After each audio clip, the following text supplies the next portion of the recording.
Welcome to Mercedes-Benz V-Class V300. Now this car is best enjoyed from the comfort of the back seat, exactly where I'm sitting.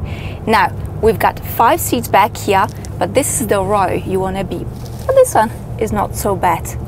Now speaking of the seats, these are soft, they're very comfortable. The ride here is just super smooth, it is refined, it is also very quiet. Now you can slide these seats back and forth, and you can of course recline them for more comfort. But what is not great, now I have to drive this thing. Life is tough. Not sure if I'm gonna survive, but oh well. So let's measure how quick we can be. Now, just because this car has not been designed for launch control and some might find it inappropriate, careless, let me tell you and let me remind you, when the push comes to shove, you want to know just how big your guts really are. I've got my measuring kit from Race Logic. I'm going to pop this car into sport mode, traction control into sport, foot on the brake, foot on the throttle. Let's warm you up a bit and off we go. Come on Mercedes, now is the time to flex your muscles. Show me what you've got. So the declared 0 to 100 is 8.6 seconds and I am 8.41, not bad. The top speed is 214 kilometers an hour. I do love launch control with sports cars, but let me tell you, when you're launching a car that looks like a bus, it's a whole different level of satisfaction. And when they do so well, you know they can deliver. If you think about it, I've driven SUVs which are slower and smaller than this one, so well done Mercedes, well done.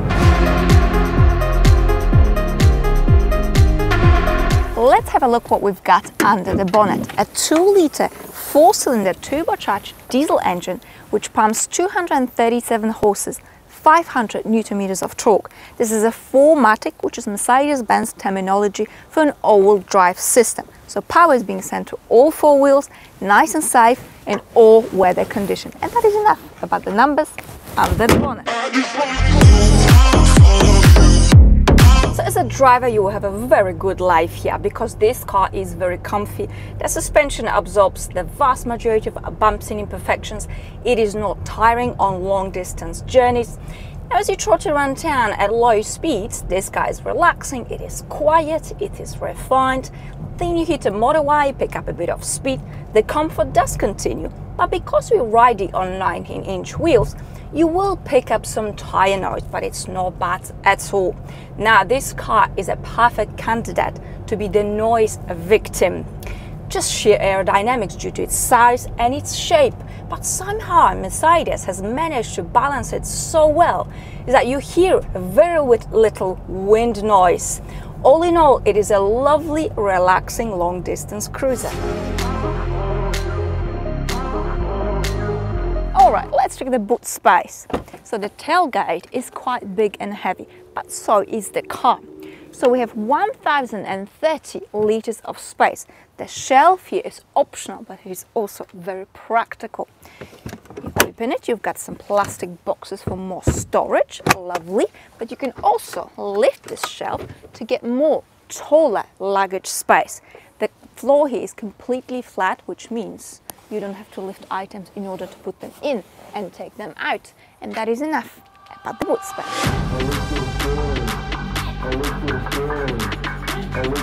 So let's check the throttle response. It is effortless, and let's smash the throttle pedal. It goes, and I really smashed it. You hear some rattle, but it's not much. I really gave it a go. I want to point out that this diesel engine is very well mannered, it is very well behaved, and most important, it is in such a beautiful synergy with a 9-speed automatic gearbox. 9 gears, lots to think about, lots to ponder, lots to wonder, but this gearbox wastes no time in doing so. It just gets on with the job. The gear change is quick, it is smooth. Now onto handling. The handling here is very good, but let's not forget this is a big and heavy car. And although we've got all-wheel drive system, we feel solid, we feel planted, we mustn't forget that at some point in time, we simply cannot overcome the physics. And I'm talking about getting carried away on a curvy road. Please don't. We've got plenty of grip, we feel safe, but we should really use our brains from time to time. Now that we're stationary, let's play with the seats. So we can slide them back and forth, very easy. You can recline them, okay. We have seat heating and seat cooling. And next we're gonna check the third row.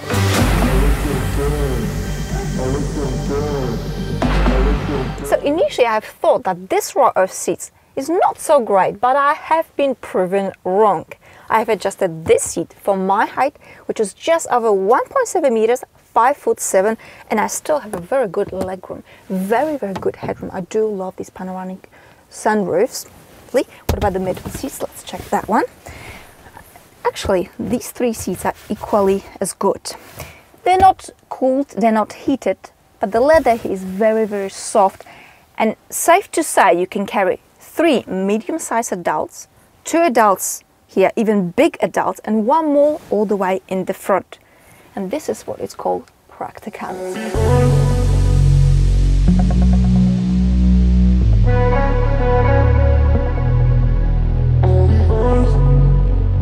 Now the steering is nice and light, it's got a natural feel about it, but a very good response. Got good turning circles, so it's easy to maneuver this car.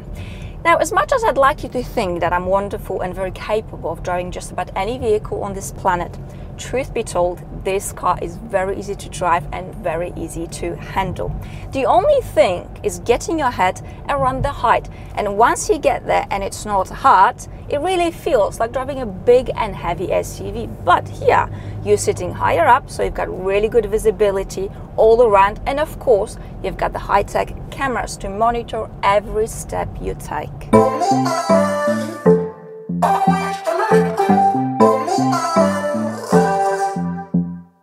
Onto the cabin. Mercedes-Benz class and elegance. The quality of the materials, the fit and finish is excellent. I do love the steering wheel. If you compare it to the passenger cars, this is actually the previous generation of the steering wheel. But you know, sometimes oldie is a goldie, and this is exactly the case here. We've got the shortcut buttons on your steering wheel, clean and simple layout. We also have traditional displays versus digital displays. I do like it, I have to say. Straight on to practicality. Large bottle of water, you can easily fit in your side pockets. In fact, the pocket down here is very big. You can also pop your bottle of water here or here. Lovely. And because the V-Class is all about versatility, so if you don't have passengers, you can easily reach down here with your bottle, and you've got the heating and you've got cooling here. Beautiful. Okay. Small shelf for your mobile phone. This is not wireless charging. In fact, this car has not been spec'd with wireless mobile charging, which really is the end of the world.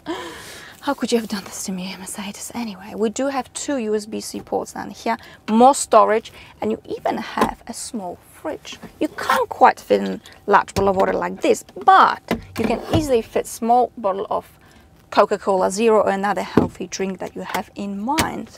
Onto the infotainment system. So we've got the MBUX. This, together with the iDrive from BMW, are by far the best infotainment systems available on the market. Now, this is a voice command as well. Hey, Mercedes. How can I help? I'm cold. I'm increasing the temperature on the driver's side to 21 degrees. Lovely, thank you. So she's fine with basic commands, but as soon as it gets complex, she does stumble and she does struggle. But isn't this the situation in life, really? If you think about it, yes. Anyway, so this is a touch screen. Beautiful graphics, crystal clear, very crisp. I love it. Let's have a look at the map. Okay, just to give you an idea. It's just so pleasant to use, I have to say. Maybe, I think the MBUX is a prettier system versus the iDrive. I don't know. It just depends. What is that you like, all right? So you can operate it with your finger, and you can also operate it with the pad down here. I tend to use the pad because it's far less distracting whilst you're driving.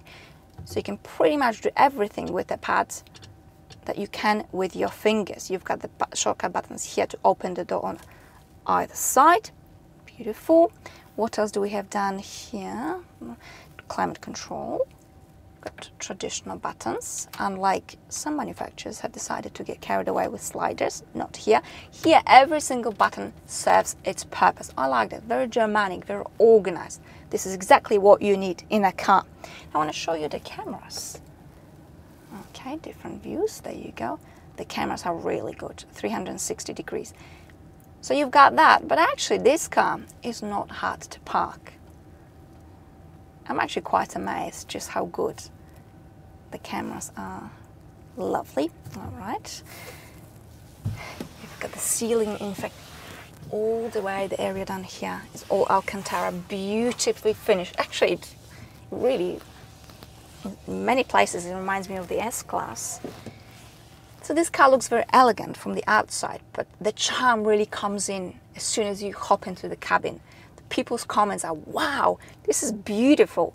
You bet your sweet butt it is beautiful. Last but not least about the cabin here in the front are these seats. I mean, they're so comfy, they're so soft. The leather here is just beautiful. You've got seat heating and seat cooling, so your butt is not going to get hot and your butt is not going to get cold. Just beautiful. I have to say that if you're driving it with your family, fantastic. You're going to have a very good life here. But also, if you're working for somebody who owns a V-Class, you mustn't complain, because let me tell you, it can get a lot worse. The cabin down here is just lovely. The declared fuel economy is 6.8 litres, but once the rubber hits the road, you're looking about 10 litres in the congested city and 8 to 9 litres on a long distance journey. And this is an excellent result, because small car, well, it is not. And if you think about it, about such great fuel economy and electric cars, it really is hard for the electric cars to become competitive as of today. That is, of course, until they ban the combustion engine cars. But as we know, banning stuff is the policy of the feet. Now, having said that, Mercedes does have a couple of electric vans on their offer. I have tested the electric V-Class EQV. I'll put the link to the video somewhere on the screen so you can have a look. Now, recently, the price of the EQV in the UK has been greatly reduced from about 74,000 to 61,000 pounds. So the pressure is certainly on. This car starts from 65,000 pounds in the UK. Now, just because these two cars look nearly identical, they're targeting two very different consumer groups. And one mustn't compare them side by side. The electric V-Class is a brilliant short-distance congested city runner, whilst this offers you full flexibility, great in town, and a brilliant long-distance cruiser with plenty of flexibility and a range of 700 kilometers plus.